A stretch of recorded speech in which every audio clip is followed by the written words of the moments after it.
Salut à tous et bienvenue sur Mindflow Vision. J'espère que vous allez bien. Aujourd'hui, on aborde un sujet qui nous concerne tous à un moment ou à un autre, cette sensation d'épuisement total, même quand on n'a rien fait de physiquement fatigant. Vous savez, cette lourdeur dans la tête, ce brouillard qui empêche de penser clairement. On va parler de la fatigue mentale. Et plus précisément de sa forme la plus sournoise, la fatigue mentale invisible. On a tous connu ça, une journée entière passée devant l'ordinateur à enchaîner les réunions, à répondre à des dizaines de mails. Le soir, on se sent vidé, lessivé. Mais on se dit, pourtant, je suis resté assis toute la journée. C'est là toute la subtilité de la fatigue mentale. Elle ne se voit pas, elle ne se mesure pas comme une courbature après le sport. Mais ses effets sont bien réels et peuvent sérieusement impacter notre quotidien. Alors, comment la reconnaître, cette fameuse fatigue invisible? Les signes sont souvent plus subtils qu'un simple bâillement.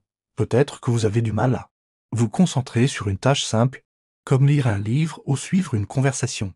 Vous relisez 10 fois la même phrase sans en comprendre le sens. Ou alors, la moindre petite décision vous semble être une montagne à gravir. Choisir ce qu'on va manger ce soir, ça devient une source d'angoisse. Répondre à un simple message, on procrastine pendant des heures. Un autre signe qui ne trompe pas, c'est l'irritabilité. Tout vous agace. Le bruit des voisins, une remarque anodine d'un collègue, la file d'attente au supermarché. Vous vous sentez à fleur de peau, prêt à exploser pour un rien.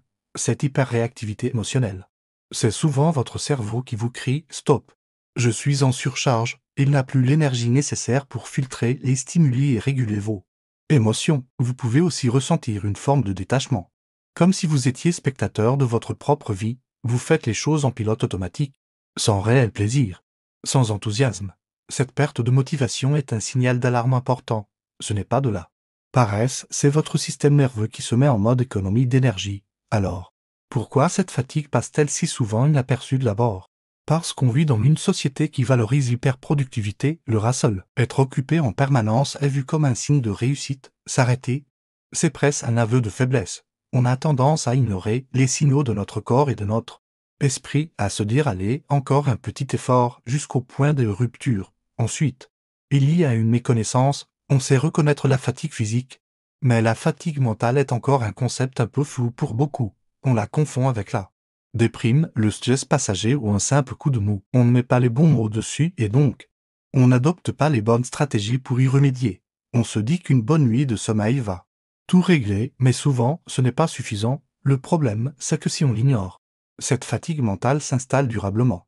Elle peut se transformer en épuisement chronique, en burn-out, et avoir des conséquences sérieuses sur notre santé physique et mentale. C'est pourquoi il est crucial d'apprendre à l'identifier le plus tôt possible. Comment faire? La première étape, c'est l'auto-observation, sans jugement.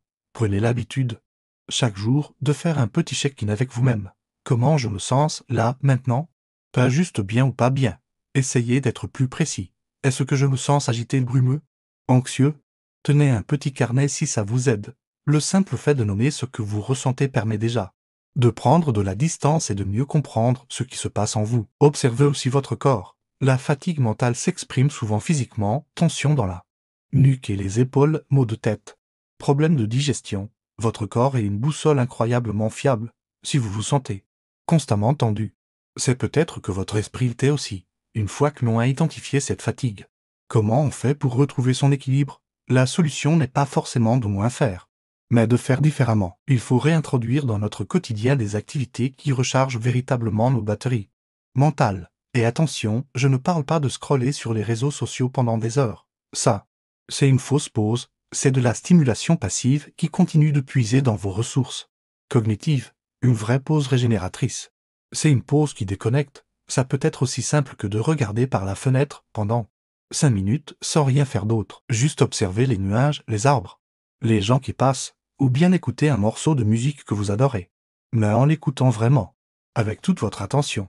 La nature est aussi une alliée extraordinaire. De nombreuses études ont montré que même 20 minutes de marche dans un parc ou une forêt suffisent à faire baisser le niveau de cortisol, l'hormone du stress, et à améliorer la concentration. C'est un véritable bain de jouvence pour le cerveau. Laissez votre téléphone dans votre poche et concentrez-vous sur vos sensations, l'air sur votre peau, le bruit de vos pas, l'odeur de la terre humide. Pensez aussi à nourrir votre cerveau avec autre chose que des obligations et des écrans. Quand avez-vous fait quelque chose de créatif pour la dernière fois? Dessiner, jouer d'un instrument, cuisiner, jardiner. Ces activités nous plongent dans un état de FLOW. Un état de concentration totale où le temps semble s'arrêter. C'est incroyablement ressourçant parce que ça mobilise des parties différentes de notre cerveau.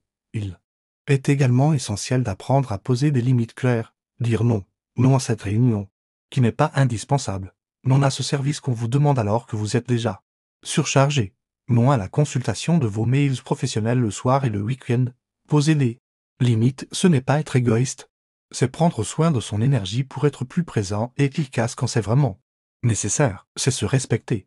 Enfin, n'oubliez jamais l'importance du lien social de qualité, passer du temps avec les personnes qui vous font du bien, avec qui vous pouvez avoir des conversations profondes, rire et être vous-même. C'est un carburant essentiel pour notre santé mentale. Un appel à un ami, un café avec un proche, ces moments de connexion authentique nous rappellent que nous ne sommes pas seuls face à nos difficultés. En résumé, la fatigue mentale visible est un vrai enjeu de notre époque. Pour la contrer, il faut développer une nouvelle forme d'intelligence, l'intelligence de soi. Apprendre à s'écouter, à identifier les signaux faibles et à agir préventivement en intégrant dans nos vies des pratiques de régénération. Ce n'est pas un luxe, c'est une nécessité pour avancer avec plus de clarté, de sérénité et d'énergie. Cette vidéo est faite pour vous si vous ressentez le besoin de mieux comprendre votre état intérieur et de prévenir l'épuisement. C'est un premier pas vers une meilleure connaissance de soi. Voilà pour aujourd'hui. J'espère que cette exploration vous aura apporté des clés de compréhension. Dites-moi en commentaire si vous vous êtes reconnu dans ces descriptions et quelles sont vos astuces pour recharger vos batteries mentales. Vos partages sont précieux pour toute la communauté. Si ce type de contenu profond ou authentique sur le développement personnel et la clarté mentale vous intéresse, pensez à vous abonner à Mindflow Vision et à activer la cloche pour ne rien manquer. Ça m'aide énormément à continuer de vous proposer des vidéos de qualité. Merci infiniment pour votre écoute, prenez bien soin de vous et je vous dis à très bientôt pour une nouvelle vidéo.